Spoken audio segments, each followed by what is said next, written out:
Big ಬಾಸಿನ ಕೊನೆ episode 4 ತಿಂಗಳು ಹೆಂಗಾಯ್ತು ಅಂತಾನೆ ಗೊತ್ತಾಗ್ಲಿಲ್ಲ. ಒಂದು ಸತಿ ಹಿಂದೆ ತಿರುಗಿ ನೋಡಿದ್ರೆ ಏನು ಗುರು ನೆನೆ ಮೊನ್ನೆ ಸ್ಟಾರ್ಟ್ ಆದಂಗಿತ್ತು, ಆಗ್ಲೇ ಮುಗ್ದೋಯ್ತಾ ಬಿಗ್ ಬಾಸ್ ಅಂತ ಅನ್ಸ್ಬಿಡುತ್ತೆ.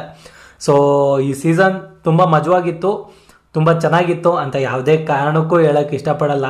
ಅಯ್ಯೋ ಇವ್ರು ಆಡ್ತಿದ್ದಿ ಕಿತ್ತಾಟ, ಆಡ್ತಿದ್ದಿ ಜಗಳಗಳು. ಸೊ ಡೈಲಿ ಒಂದೊಂದು ಜಗಳ, ಡೈಲಿ ಯಾರ್ದಾರೋ ಒಬ್ರು ಮನಸ್ತಾಪ, ಒಂದು ಜಗಳ, ಒಂದು ಅದು ಇದು ಕಿತ್ತಾಟ, ಎಕ್ಸ್ಟ್ರಾ ಚೀಸು, ಅದು ಇದು ಏನೇನೋ ಒಂದು ಮಾಡಾಕಿರೋರು. ಬಟ್ ಸ್ಟಿಲ್ ಅದನ್ನೆಲ್ಲಾನು ಪಡಿಸಿ ಏನೋ ಒಂದು ಹಿಂದಿನ ಎಲ್ಲ ಸೀಸನ್ಗಿಂತ ತುಂಬ ಡಿಫ್ರೆಂಟ್ ಆಗಿತ್ತು. ಹಾಗೆ ತುಂಬ ಚೆನ್ನಾಗಾಯಿತು ಸೀಸನ್ಸ್ ಕೂಡ. ಹಾಗೆ ಜನಗಳ ಸಪೋರ್ಟ್ ಕೂಡ ತುಂಬ ಚೆನ್ನಾಗಿ ಸಿಕ್ಕಿದೆ ಎಲ್ಲರಿಗೂ. ಆ್ಯಂಡ್ ಕೆಲವೊಂದು ಎಪಿಸೋಡ್ಸ್ ಅಂತೂ ಮೂವಿ ನೋಡೋದೇ ಬೇಡ, ಆ ರೇಂಜಿಗೆ ಟರ್ನು ಟ್ವಿಸ್ಟು ಎಲ್ಲ ಆಗಿ ಸೊ ಸಗದಾಗಿತ್ತು. ಈ ಸತಿ ರಿವ್ಯೂ ಮಾಡೋಕ್ಕೂ ತುಂಬ ಚೆನ್ನಾಗಿತ್ತು, ಒಂದಷ್ಟು ಎಪಿಸೋಡ್ಗಳು ಬಿಟ್ಟರೆ. ಸೊ ಈ ಬಿಗ್ ಬಾಸಿನ ಜರ್ನಿಲಿ ಎಷ್ಟೋ ಎಪಿಸೋಡ್ಸ್ನ ಮಿಸ್ ಮಾಡಿದ್ದೀನಿ, ಸರಿಯಾಗಿ ರಿವ್ಯೂ ಮಾಡಿಲ್ಲ ನಾನು. ತುಂಬ ಅಂದರೆ ನೋಡೋಕ್ಕೆ ಮಿಸ್ ಮಾಡಿಲ್ಲ, ರಿವ್ಯೂ ಮಾಡೋದಕ್ಕೆ ಮಿಸ್ ಮಾಡಿದ್ದೀನಿ. ಆ್ಯಂಡ್ ಈ ಸೀಸನ್ಗೆ ಬಿಗ್ ಬಾಸ್ ಸರಿಯಾಗಿ ರಿವ್ಯೂ ಮಾಡೋಕ್ಕೆ ಗ್ರಿಪ್ಪು ಸಿಗಲಿಲ್ಲ ನನಗೆ. ಯಾಕಂದರೆ ಯಾವುದೋ ಕೆಲಸಗಳು, ಅದರ ಮಧ್ಯೆ ಏನೇನೋ ಬಂದು ಸರಿಯಾಗಿ ಎಪಿಸೋಡ್ ರಿವ್ಯೂ ಮಾಡೋಕ್ಕಾಗಿಲ್ಲ. ಎಷ್ಟೋ ಜನ ಎಲ್ಲ ಕಮೆಂಟ್ ಆಗ್ತಿದ್ರಿ ರಿವ್ಯೂನ ಕರೆಕ್ಟಾಗಿ ಮಾಡಿ, ಎಪಿಸೋಡ್ ಸ್ಕಿಪ್ ಮಾಡಿಬಿಡಿ, ಸೊ ಕರೆಕ್ಟಾಗಿ ಮಾಡಿ ಅಂತ. ನಾನು ಅದಕ್ಕೆ ತುಂಬ ಪ್ರಯತ್ನ ಪಟ್ಟೆ ಆದಷ್ಟು.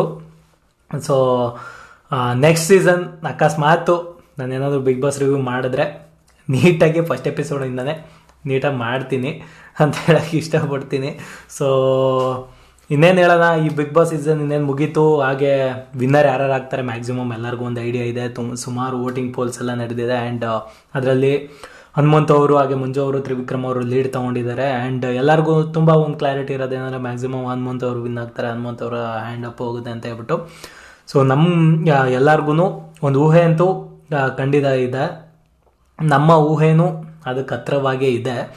ಸೊ ಗೊತ್ತಿಲ್ಲ ಏನಾಗುತ್ತೆ, ಲಾಸ್ಟ್ ಕಡೆ ಒಂದು ಕ್ಷಣದಲ್ಲಿ ಟ್ವಿಸ್ಟ್ ಆದರೂ ಆಗ್ಬಿಡ್ಬೋದು. ಬಟ್ ಅವ್ರು ಬಂದಿರೋ ರೀತಿಗೆ, ಅವ್ರು ಆಡಿರೋ ಆಟಕ್ಕೆ ಖಂಡಿತವಾಗ್ಲೂ ಅವ್ರಿಗೆ ಸಿಕ್ಕರೆ ಖಂಡಿತ ಖುಷಿ ಆಗುತ್ತೆ. ಯಾಕಂದರೆ ಯಾವಾಗ್ಲೂ ಒಂದು ಪಾಸಿಟಿವ್ನೆಸ್, ಒಂದು ಒಳ್ಳೆತನ ಅನ್ನೋದು ಗೆಲ್ಲಬೇಕು. ಅದು ಗೆದ್ದಾಗ ಅದು ಇನ್ನೂ ಒಂದು 4 ಜನನ ಆ ದಾರಿಲಿ ಹೋಗೋಕ್ಕೆ ಹೆಲ್ಪ್ ಮಾಡುತ್ತೆ, ಆಯಿತಾ.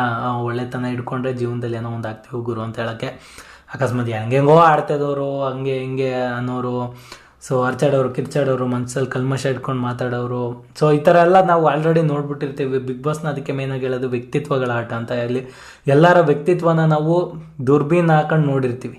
ಇವ್ರು ಎಂತೆಂಥ ಸಿಚುವೇಶನಾಗ ಯಾವ ಥರ ಟರ್ನ್ ಆದರು, ಯಾವ ಥರ ಟ್ವಿಸ್ಟ್ ಆದರು, ಯಾವುದಕ್ಕೆ ಹಿಂದೆ ನಿಂತು ಮಾತಾಡಿದ್ರು, ಏನೇನು ಮಾತಾಡಿದ್ರು, ಸೊ ಎಲ್ಲನೂ ನೋಡಿರ್ತೀವಿ. ಅಲ್ಲಿ ಬಿಗ್ ಬಾಸ್ ಅವ್ರೇನೋ ಅಂದರು, ಅವರೇನೇ ಹೇಳ್ಕೊಂಡ್ರು, ನೋಡಿದವ್ರು ನಮ್ಮ ಕಣ್ಣಂತೂ ಸುಳ್ಳು ಮಾಡೋಕ್ಕೆ ಸಾಧ್ಯನೇ ಇಲ್ಲ. ಎಲ್ಲನೂ ನೋಡಿದ್ದಾಗ ಸೊ ನಮಗೊಂದೊಂದು ಐಡಿಯಾ ಇರುತ್ತೆ, ಹಿಂಗೆ ಇಂಥವ್ರು ಅಂತ ಹೇಳ್ಬಿಟ್ಟು.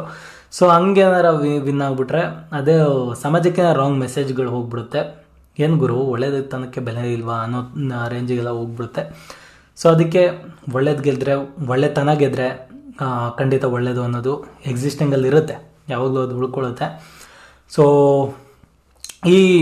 ಇವತ್ತಿನ ಎಪಿಸೋಡಲ್ಲಿ, ಈ ಗ್ರ್ಯಾಂಡ್ ಫಿನಾಲೆ ಎಪಿಸೋಡಲ್ಲಿ ಭವ್ಯ ಅವರು ಹೊರಗಡೆ ಬಂದಿದ್ದಾರೆ. ಎಲ್ಲರೂ ಒಂದು ಅಂದಾಜು ಹಾಕಿದ್ರು ಭವ್ಯ ಅವರು ಹೊರಗಡೆ ಬರ್ತಾರೆ ಅಂತ. ಹಾಗೇನೆ ಅವ್ರು ಹೊರಗಡೆ ಅವರೇ ಸರ್ಪ್ರೈಸಿಂಗ್ ಆಗಿಲ್ಲ, ಅವರೇನೆ ಅವ್ರನ್ನ ಕೆಳಗಿಟ್ಕೊಂಡಿದ್ರು. ಸುದೀಪ್ ಸರ್ ಹೇಳಿದ ಹಾಗೆ ಅವರೇ ಅವ್ರನ್ನ ತುಂಬ ಡೌನ್ ಹಾಕ್ಕೊಂಡಿದ್ರು. ಅವ್ರಿಗೆ ಒಂದು ಕ್ಲಾರಿಟಿ ಇತ್ತು, ನಾನು ಇಷ್ಟು ಬಂದಿರೋದೇ ಹೆಚ್ಚು, ನೆಕ್ಸ್ಟು ಹೋದ್ರೂ ಹೋಗ್ಬಿಡ್ಬೋದು ಅಂತ ಹೇಳ್ಬಿಟ್ಟು.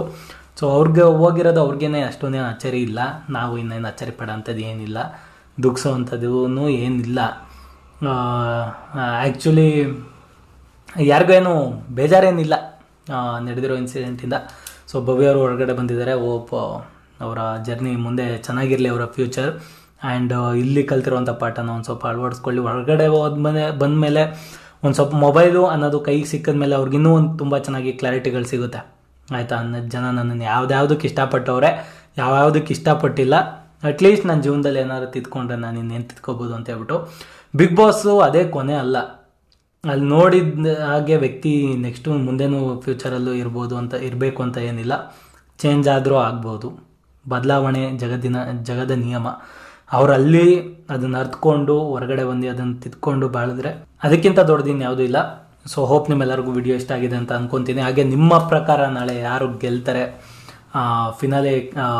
ಫೈನಲ್ ಕಪ್ ಬಿಗ್ ಬಾಸ್ 11 ಟ್ರೋಫಿನ ಯಾರು ಎತ್ತುತ್ತಾರೆ, 5 ಕೋಟಿ ಚಿಲ್ಲರೆ ವೋಟ್ ಯಾರು ತಗೊಂಡಿದ್ದಾರೆ, ಸೊ ಕಮೆಂಟ್ ಮಾಡಿ ತಿಳಿಸಿ. ಹಾಗೆ ನೀವು ಯಾರಿಗೆ ವೋಟ್ ಮಾಡಿದ್ದೀರಾ, ಇನ್ನೇನು ಯಾರು ಗೆಲ್ತಾರೆ ಅಂತ ಅಂದ್ಕೊಂಡಿರ್ತಾರೆ ಅವ್ರಿಗೆ ವೋಟ್ ಮಾಡ್ತೇನೆ, ನಾನೆಂತ ಕ್ವಶನ್ ಕೇಳ್ತೀನಿ ನೋಡು. ಸೊ ಆಗುತ್ತೆ ಇಂಥದ್ದೆಲ್ಲ ಆಗುತ್ತೆ. ಸೊ ಹೋಪ್ ನಿಮ್ಮೆಲ್ಲರಿಗೂ ವಿಡಿಯೋ ಇಷ್ಟ ಆಗಿದೆ ಅಂತ ಅಂದ್ಕೊತೀನಿ. ಸೀಸನ್ ಮುಗಿದೋಯ್ತಾ ಅಂತ ಅನ್ನಿಸ್ತದೆ. ಈ ಸೀಸನ್ನು ಕೂಡ ಎಷ್ಟೋ ಜನ ಬಂದಿದ್ದೀರಾ, ಎಷ್ಟೋ ಜನ ವಿಡಿಯೋನ ಮೆಚ್ಕೊಂಡಿದ್ದೀರಾ, ಮಾತನ್ನು ಮೆಚ್ಕೊಂಡಿದ್ದೀರಾ. ಸೊ ಒಂದಷ್ಟು ಜನ ಎಲ್ಲರೂ ವಿಡಿಯೋ ನೋಡಬೇಕು ಅಂತಲೇ ರಿಟರ್ನ್ ಬರ್ತಾಯಿದ್ರೆ ಒಂದಷ್ಟು ಸಾವಿರ ಜನ, ಅವ್ರಿಗೆಲ್ಲ ತುಂಬ ಥ್ಯಾಂಕ್ಸ್ ಹೇಳ್ತೀನಿ. ಆ್ಯಂಡ್ ನಾನೇನು ಅಂದ್ಕೊಂಡಿದ್ನೋ ಆ ಮಾರ್ಕನ್ನು ಈ ಸೀಸನಲ್ಲಿ ರೀಚ್ ಆಗೋಕ್ಕಾಗಲಿಲ್ಲ. ಹೋಪ್ಫುಲಿ ನನ್ನ ತಪ್ಪಿಂದನೇ ನಾನೇ ಸರಿಯಾಗಿ ಕಾನ್ಸಂಟ್ರೇಟ್ ಮಾಡಿಲ್ಲ, ಅಂದರೆ ಟೈಮ್ ಕೊಡೋಕ್ಕಾಗಲಿಲ್ಲ ಸರಿಯಾಗಿ ಅಂತ ಅನ್ನಿಸ್ತು.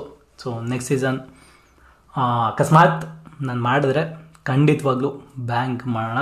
ಇನ್ನೂ ಎಪಿಸೋಡ್ಗಿಂತ ಜಾಸ್ತಿ ನನ್ನ ರಿವ್ಯೂವಲ್ಲಿ ನಿಮ್ಮನ್ನು ಎಂಟರ್ಟೈನ್ ಮಾಡೋಕ್ಕೆ ಟ್ರೈ ಮಾಡ್ತೀನಿ. ಹೋಪ್ ನಿಮ್ಮೆಲ್ಲರಿಗೂ ವಿಡಿಯೋ ಇಷ್ಟ ಆಗಿದೆ ಅಂತ ಅಂದ್ಕೊತೀನಿ. ವಿಡಿಯೋ ಇಷ್ಟ ಆಗಿದ್ರೆ ಚಾನಲ್ನ ಸಬ್ಸ್ಕ್ರೈಬ್ ಮಾಡ್ಕೊಳ್ಳಿ, ವಿಡಿಯೋಗೆ ಲೈಕ್ ಮಾಡಿ, ಇಲ್ಲ ಡಿಸ್ಲೈಕ್ ಆದರೂ ಮಾಡಿ, ಏನಾದರೂ ಒಂದು ಮಾಡಿ ಆಗಿ ಹೋಗ್ಬಿಡಿ ಅಂತ ಹೇಳಕ್ಕೆ ಇಷ್ಟಪಡ್ತಾ ಥ್ಯಾಂಕ್ಸ್ ಫಾರ್ ವಾಚಿಂಗ್.